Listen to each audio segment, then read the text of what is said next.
All right, so we want to talk today about how to gain thought leadership and how to do this strategically in a way that will be the least wasteful and most efficient way to do it. So, a lot of times people talk about, all right, well, what's the right way to do something? And sometimes when I'm learning something, I think, hey, maybe the right way is great, but I want to do it my way because I don't really understand the I don't really understand why I'm doing so much just to get this thing done. And then oftentimes I go and I do it my way, and then I find out why. I'm going to try to make this make sense from an efficiency standpoint. So, first of all, these are months, but really it's a month is pretty quick to get these things done, especially at a big, a company that's kind of serious about what it's doing. If you're a smaller company, mid-sized company, you might just do an abbreviated version of some of these things. But the whole point is that we define stuff before we move forward. So it's just there are two ways you can do it. You can go big and you can do research and you can get this like really close to right. And that's worth the money depending on the size you are, because really it corresponds to how much you can make. So a brand new company, would I say, oh yeah, you need this brand definition, you need to do a bunch of research and things like that? No, I would say for a brand new company, let's use the extreme, a brand new company, I would say go on the internet, get some, brand guidelines, uh, go find some color palette, go find a style, and then just use that a style you like, and then just use it.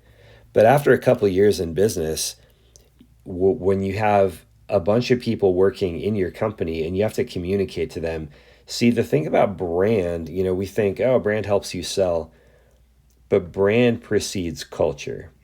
And so once you start talking about, Pat Lencioni's culture eats strategy for breakfast, well, there's a reason for that.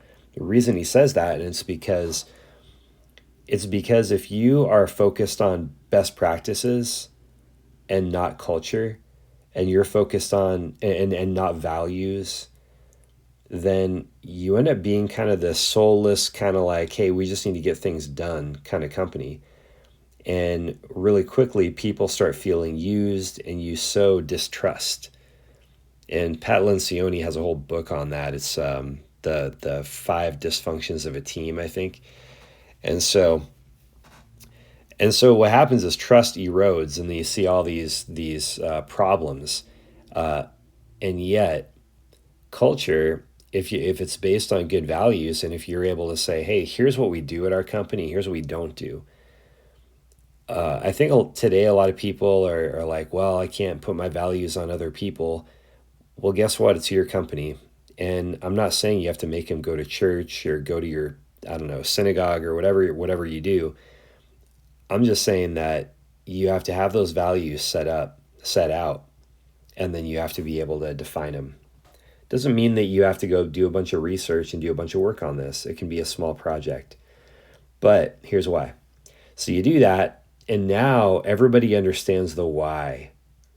Everybody understands the why. So now when you're hiring writers, you're hiring designers, you're hiring project managers, and a CMO, let's say, or a fractional, as you're getting going, everybody's singing from the same sheet of music. Even if you define your brand, even your all your operations, how you serve customers, how you organize your work, that's all decided, or it all has a focus point.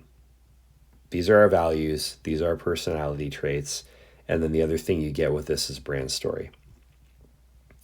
All right, so I'm going to very briefly go over these other things because I think that's the main thing that we learn.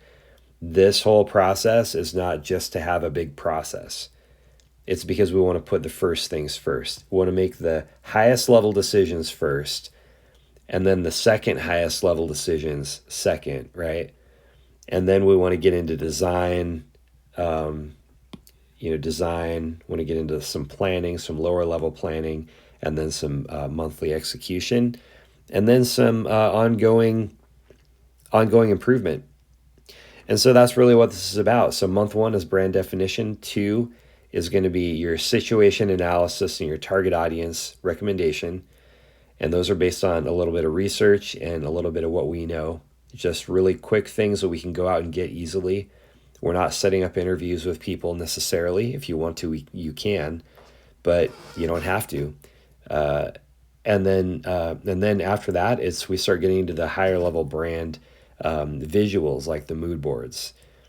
And so these are like, here's the kind of image you'd have. Here's the kind of typeface. Here are the colors. And then you have other visual elements too. And then you get shown this as the client, and you can mix and match. You can choose one, mix and match them, whatever. Just trying to give you some examples of what your brand can look like. Designs and layouts. You do the media plan first, the mix. Figure out what you're going to publish. Figure out what all you're going to do is the mix, and then you create your budget and your schedule, and that's where the thought leadership takes place. That's a really good, really big place for thought leadership right there. That's when all this stuff and this stuff come together and start working. That's in your schedule. And then month four, you execute. You write it and you measure it. And then you, for your ongoing work, you continue to measure and you build your measurement. It evolves over time. You might decide, hey, we need a podcast.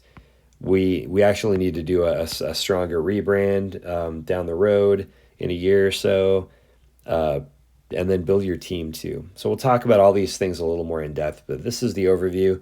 Hope it's been helpful.